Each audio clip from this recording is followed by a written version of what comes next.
직립보행을 하는 사람에게 무릎은 신체 대부분과 체중을 지탱하는 중요한 관절입니다.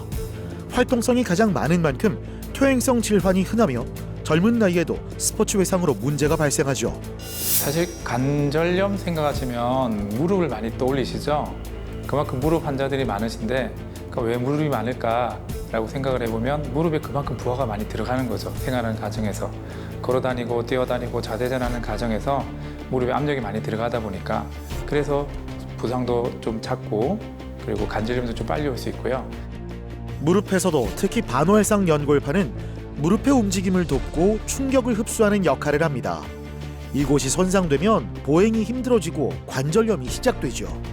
치료법은 다양하지만 수술이 필요한 상황을 맞닥뜨리기도 하는데요.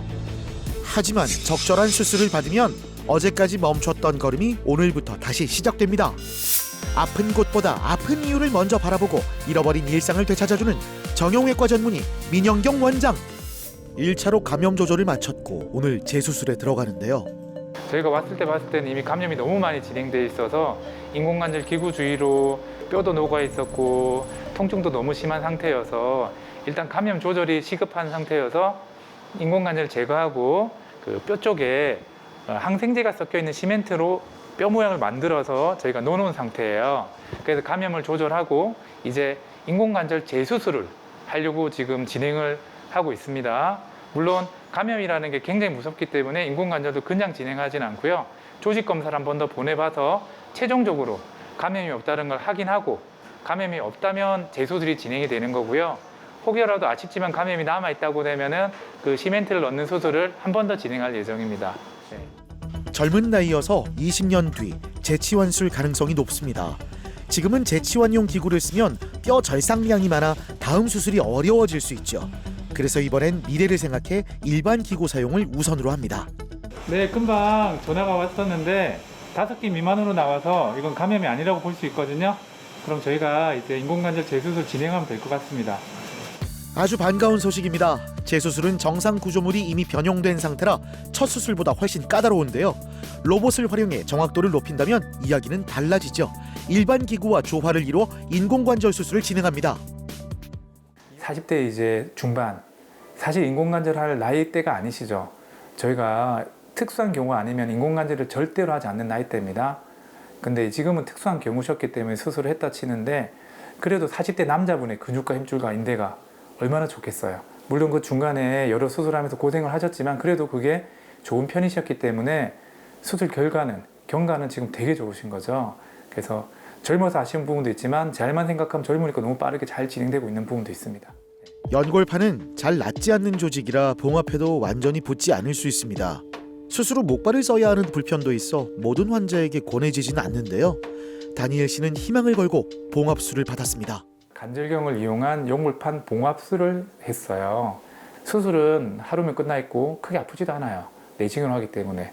근데 한 달이나 또는 한 달 반에 목발을 짚는 건 일상생활에 큰 불편함이거든요.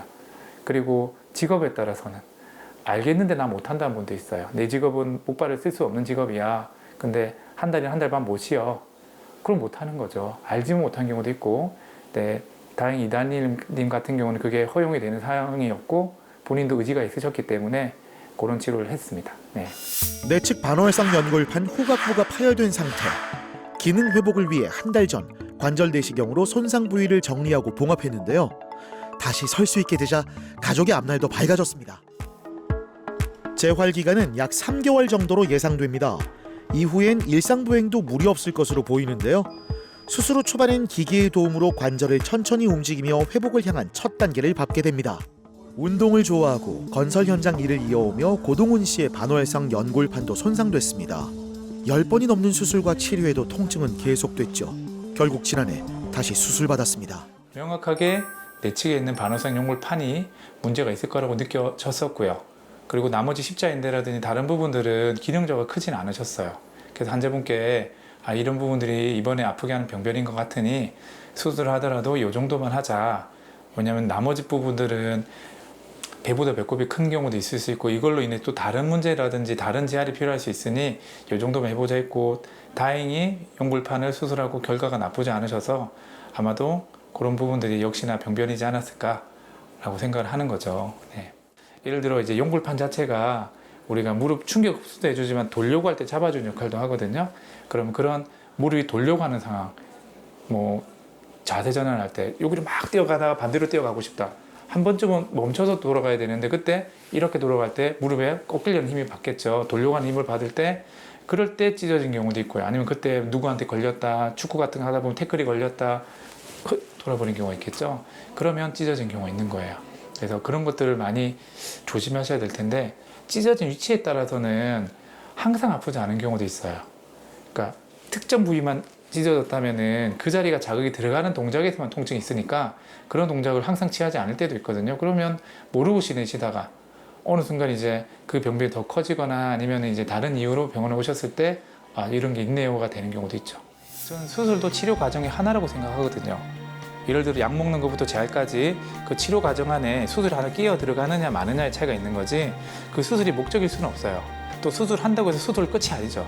그 다음 치료도 연속성 있게 해야 되는데 본인도 본인의 상태를 정확하게 저희에게 말씀해 주셔야겠지만 저희도 우리 환자분의 무릎 상태가 이렇다, 이런 경우에는 이 정도까지는 할 수 있지만 이 이상은 좀 무리가 될 수 있다 해서 이제 쉽게 말하면 합의점을 찾아야 돼요.